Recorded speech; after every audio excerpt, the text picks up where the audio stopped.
മഞ്ഞപ്പുള്ളികളുള്ള നീല ജാക്കറ്റും നീളെ കുഞ്ഞു തൊങ്ങല് തുന്നിച്ചേർത്ത പാവാടച്ചുറ്റും കൈകളിൽ പൊട്ടിപ്പൊട്ടിച്ചിരിക്കും വളകളും കൈതപ്പൂ തിരുകിയ ചുരുളൻ മുടിക്കെട്ടും പുഞ്ചിരിയടരാത്ത മുഖവും തേനൂറുന്ന കൊഞ്ചലും മറക്കുമോ നിങ്ങളെൻ ആയിഷയെ?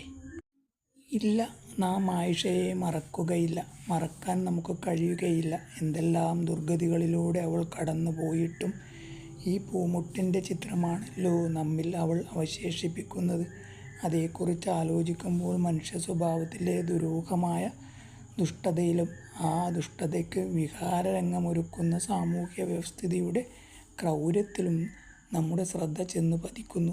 അങ്ങനെ പതിക്കാൻ പറ്റുന്ന രീതിയിലാണ് ഈ ഖണ്ഡകാവ്യത്തിലെ ചിത്രങ്ങളും രംഗങ്ങളും, എന്തിന് പദങ്ങൾ പോലും കവി നിബന്ധിച്ചിട്ടുള്ളത്. അന്ത്രുമാൻ്റെ രൂപത്തിന് അവിടെ പ്രതീകമായി തന്നെ വളരുവാൻ കഴിഞ്ഞിട്ടുണ്ട്.